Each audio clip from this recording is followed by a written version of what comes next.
freedom to do whatever they want, farm for food, become a dictator, and build a society. At least as best as they can, because while one island is a rich, green paradise, the other one You're kidding me. is a barren wasteland.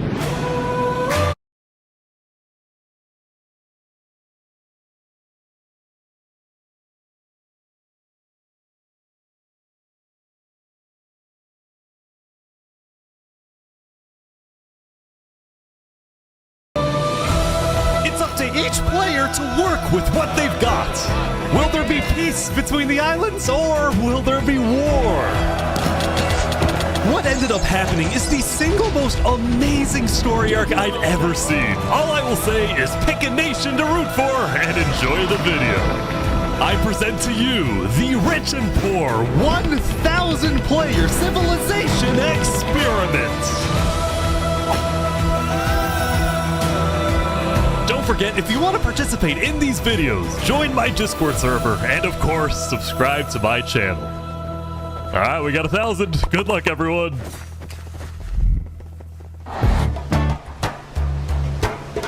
It was the beginning of day one, and all 1,000 players began to explore their new homes. What is this place? Before the first day, I had made everyone choose randomly between Island 1 and Island 2. And I didn't tell them that one of the islands, the first one, would be a barren wasteland. Hey, you guys having a good time? No. There's nothing here. Please tell me where the trees are, bro. I cannot find anything. It didn't take long for the people who chose Island 1 to realize they had made a massive mistake. I hate this place. I hate this place. I hate this place. Players realized that building civilizations on Island 1 would be particularly challenging, and not only because it was empty, but because some parts of it were completely uninhabitable, like the snow biome. Oh no! No, no, no! Help! And right next door, a massive volcano that could erupt at any moment. Ooh, I'm not going down there. This volcano also happens to heat up all the water on the island.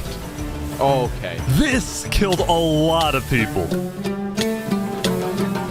Now, to begin building civilizations, the players needed to find a tree. Please tell me where the trees are, bro. Wood is an essential material, and without it, you really can't do anything. Now, luckily for Island 1, there was one tree on the island, and it was pretty big too.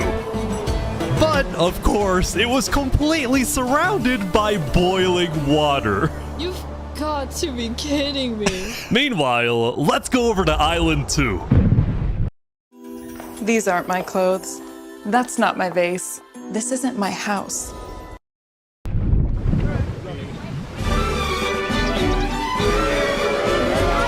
Hey guys! Life on Island 2 was beautiful. The terrain was green, the trees were plentiful, and the water was normal temperature. Open for business. Selling water? This is from the ocean. Are you trying to make me drink ocean water? No. The people on Island 2 immediately realized they had chosen the island of safety and wealth. You are literally a piece of gold.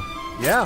The only real danger on Island 2 was the possibility of falling down from a tree as you're collecting wood. But some people found a way to even work around that. So you're planning to build a bakery. Yes, I am. And you're forcing your employees to go up and get oak? Oh, no. She forcing you to work up here. Hey, no. It's double carrots, triple carrots. I don't want say carrots. anything. I want fair working conditions. Also, because of the vast amounts of trees, people were very quickly able to craft tools that allowed them to mine underground. Hello, Saps. You doing okay? Yeah, I mean, this island's great. So many diamonds already. Yeah, Wow. look at this. Yeah, I'm loaded. Overall, the people of Island 2 were thrilled with their new home, thrilled with their wealth, and they were very optimistic about their future.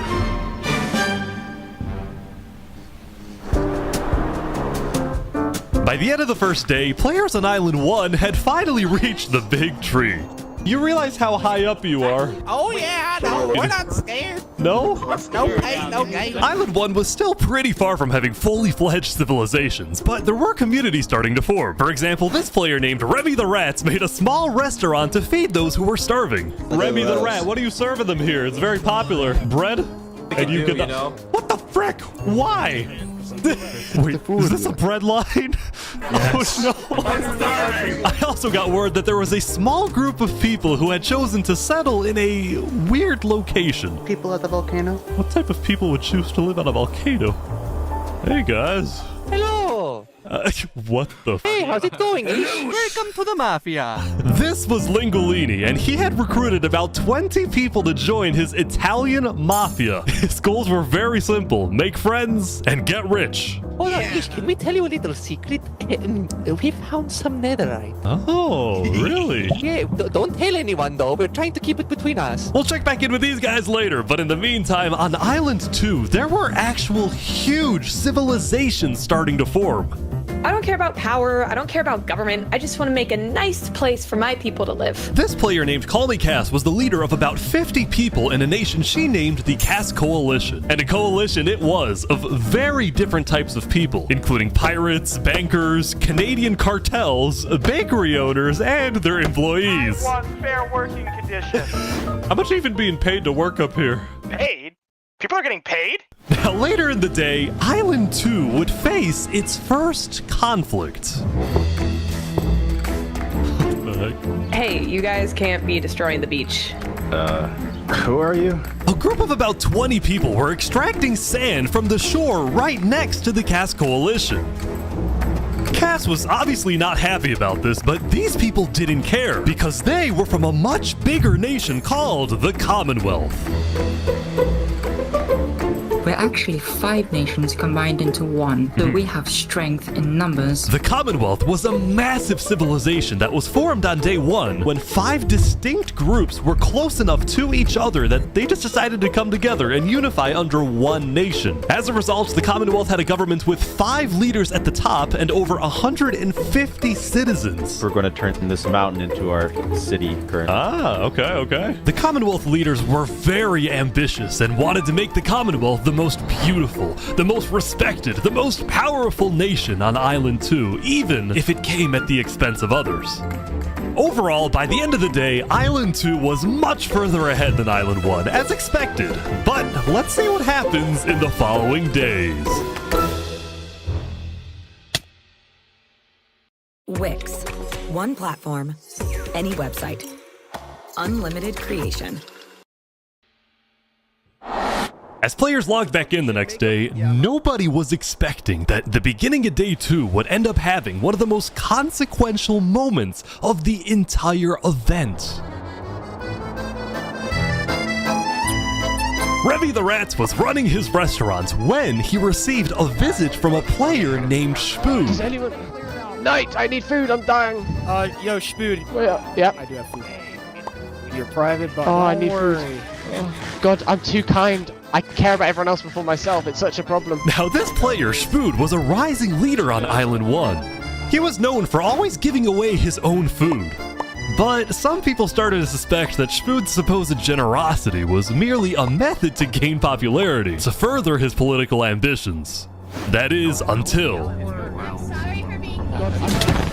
Oh! Watch out, oh my God.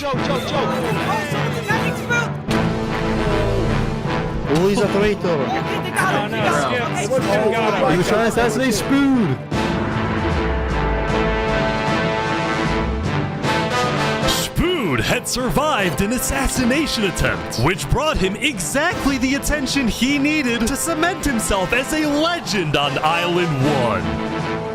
People were drawn to him, and on day 2, Spood used this leverage to establish an empire named Westhelm.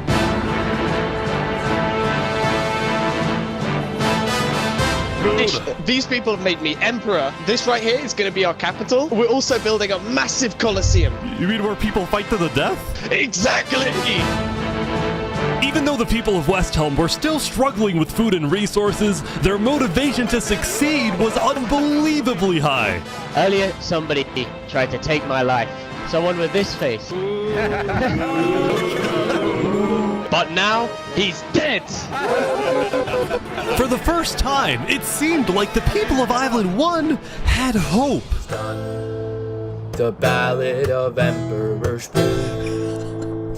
Nearly killed by some dude. Island 1 was finally starting to develop civilizations, but not all of them were as motivated as Westhelm. Right next door, for example, was a cult named Nevermore that literally just boxed themselves in and wanted nothing to do with the rest of the world. Quoth the raven, nevermore. And honestly, these guys weren't wrong to be pessimistic. See, some of the people who chose Island 1 had secretly been hoping that when they finally make it underground, they would find troves of iron and diamonds. But instead, they only found a giant layer of lava that stemmed from the volcano and covered the entire island. This lava layer ended up killing a lot of people.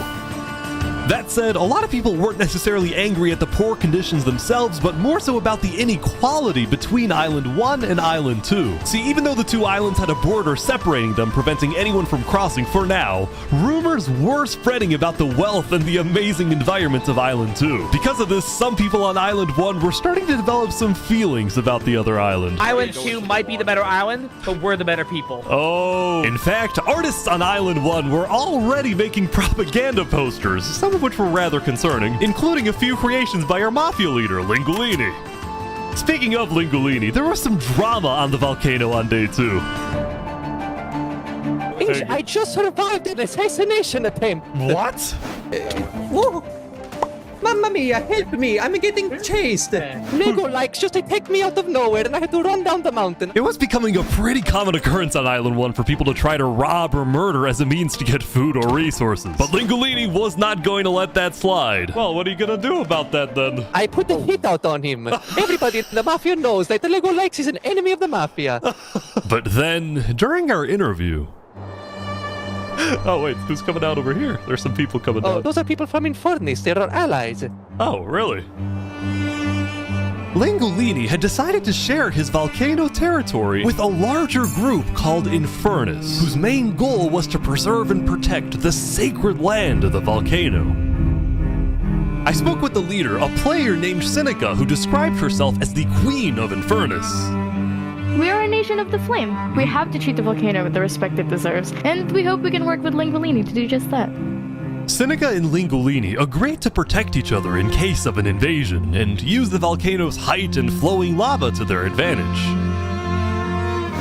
If anybody tries to attack us, we'll kick them out like a Koopa shell. Now, speaking of invasions, on day 2, the Cask Coalition was approached by an army of boats. Oh, crap. Guys, I think we're under attack.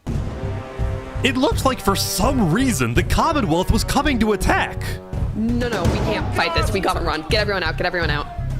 But after a few moments of panic, it turned out to be just a group of immigrants who had gotten lost. We are not here to invade, I swear.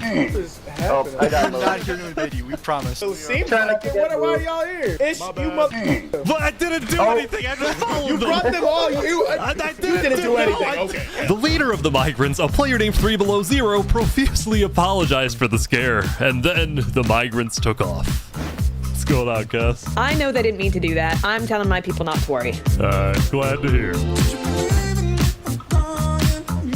Now, on day 2, players had finally realized that Island 2 was not technically an island at all, but an archipelago, or chain of islands. The northern island was an optimal place to settle, with open fields, trees, and wildlife. So naturally, it had the biggest civilizations, including the Commonwealth, the Cask Coalition, and a huge kingdom named Tricolor, ruled by a monarch named Jophiel. The red stands for the underground, the green for plains, and the blue for the coast. The center island, meanwhile, had pink cherry blossom trees, and was the home of a small nation called Barbie Land.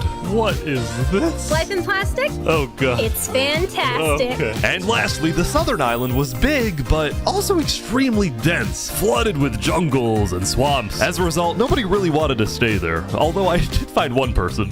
Saps, what is this? Can't you tell? This is my vacation home. How's this a vacation home? I don't see any lawn chairs or furniture. There's no roof. Hold your horses there, cowboy. It's not done yet. Saps was one of the few players who chose not to join any civilizations because he didn't want to get dragged into politics and drama. Still, he made lots of friends across Island 2, his best friend Flux actually being the second in command of the migrant group.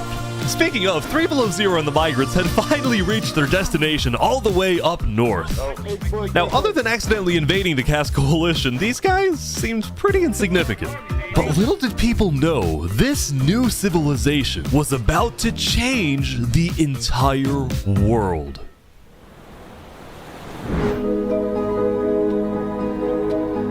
We are blessed to live where we live, and we intend to use it for good.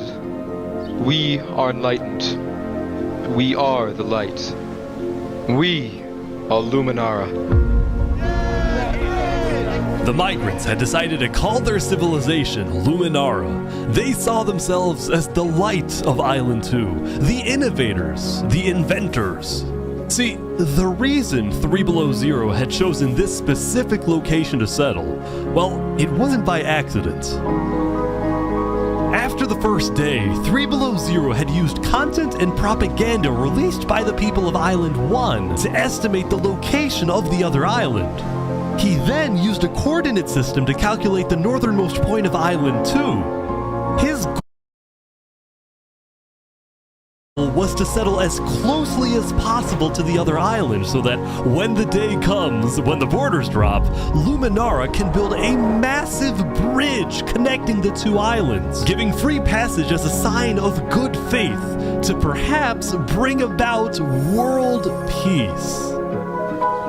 But it wouldn't be that simple. The second in command of Luminara, Flux, as well as a few concerned citizens, did not want that bridge to be built. They had seen the Island 1 propaganda. They knew that people on Island 1 were angry.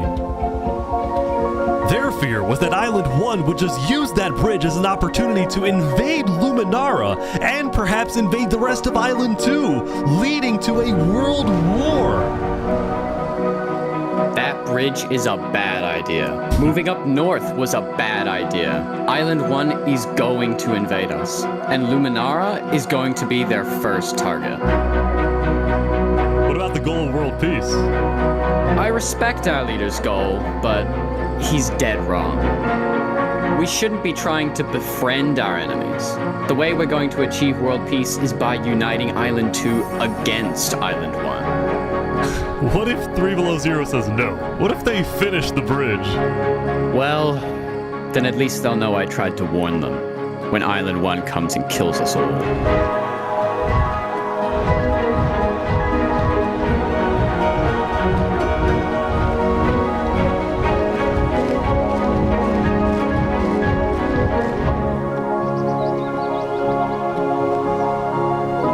As Day 2 came to an end, tensions were rising, both within nations and between islands, leaving people worried about what's going to happen next.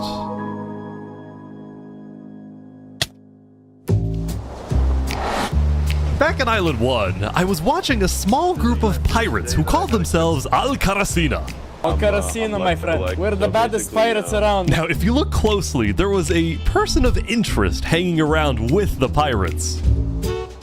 Lego likes just to take me out of nowhere and I had to run down the mountain. Well, what are you gonna do about that then? I put a hit out on him.